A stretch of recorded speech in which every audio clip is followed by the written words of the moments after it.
আজ দশমী, আর এই দশমীর দিনে এসেছিলাম আদ্যাপীঠে। আদ্যা মায়ের কাছে একটু ভোগ প্রসাদ খাবো এবং খুব শান্তি ভরে একটু সময় কাটাবো। প্রথমেই এসে গেছি দুর্গা মণ্ডপে, যেখানেতে দশমী পুজোর সমস্ত কিছু আয়োজন চলছিল। এখন প্রায় 12টা থেকে 12:30 বাজে। আমরা পৌঁছে গেছি আদ্যা মায়ের মন্দিরে। আর এই যে দেখছো খোলামেলা সুন্দরভাবে মন্দিরটি তৈরি করা আছে। এই মন্দিরে কিন্তু তোমরা নিজেদের ইচ্ছে মতো বেশ মন শান্ত করার জন্য বসে থাকতে পারো, শুয়ে থাকতে পারো, আবার অনেকটা সময় বসে কাটাতেও পারো। আমরা টিকিট কেটে নিয়েছিলাম ভোগ প্রসাদ নেব বলে। আর এই যে দেখছো টেবিল চেয়ার সব পাতা আছে। ভোগ প্রসাদ নেওয়ার জন্য টিকিট করার পর এই টেবিল চেয়ারে বসার জন্য এক লাইন ধরেই আসতে হবে, যে যার ইচ্ছে মতো কিন্তু বসা যাবে না। বেশ ভালো একটা সিস্টেম। তো এরপর এসে গেল একটা পাতা। এটা হচ্ছে কাগজের পাতা। এখানে সব কিছু কাগজের ওপরেই ব্যবহার করা হয়। প্লাস্টিকের কোনো জিনিস এখানে সেরমভাবে ব্যবহার করা হয় না। আর যেগুলো ব্যবহার করা হয় সেগুলো ধুয়ে আবার রিফ্রেশ করে আবার ব্যবহার করা হয়। দিয়ে গেছে প্লাস্টিকের একটা গ্লাস জল খাওয়ার জন্য। জল দিচ্ছিল কিন্তু বেশ ঠান্ডা ঠান্ডা। আমি তো প্রথমেই এক গ্লাস জল খেয়ে শেষ করে ফেললাম। তোমরা কারা কারা ঠাকুরের প্রসাদ খেতে ভীষণ পছন্দ করো অবশ্যই কিন্তু কমেন্ট করে জানিও।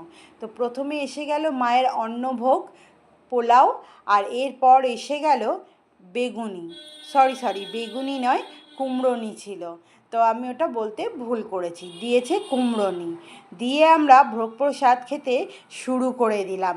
বেশ গরম গরম ছিল, দারুণ লাগছিল এই ভোগ প্রসাদ খেতে। কারা কারা এখনও পর্যন্ত আদ্যাপীঠে যাওনি এবং ভোগ প্রসাদ খাওনি তারা অবশ্যই কমেন্ট করে জেনে নিও ঠিক কখন গেলে আর কখন এলে তোমরা এইগুলো পাবে।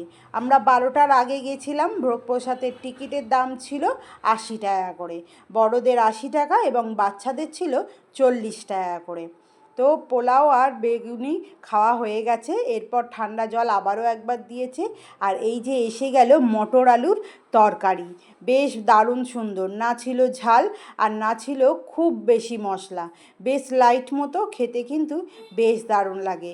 বাচ্চা থেকে বড় যাতে সবাই খুব ভালোভাবে সুস্থভাবে প্রসাদ খেতে পারে তার জন্য কিন্তু রান্নার একদম পরিমাণ মতো ঝাল বা পরিমাণ মতো সব কিছু ছিল। দিয়ে গেছে সাদা ভাত আর এঁচোড় দিয়ে আলু দিয়ে একটা তরকারি সবজি, আর দিয়ে গেছে অল্প করে একটু করে ডালটা আমি অল্পই নিয়েছি। তারপরেই এসে গেল খিচুড়ি আলুর দম এসে গেল। এরপর পড়ে যাবে পাতে আরও অনেক কিছু। খিচুড়ি পর আলুর দম, আর আলুর দমের পর ছিল 5 মিশুলি একটা সবজি, যেগুলো সব রকম সবজি দিয়ে এবং বড়ি দিয়ে করা হয়েছিল। খেতে কিন্তু দুর্দান্ত হয়েছিল। তারপরে এসে গেছিলো চাটনি, আর এসে গেছে পায়েস। আমি দেখো এত ভোগ দিয়েছে যে খেতেই পারিনি।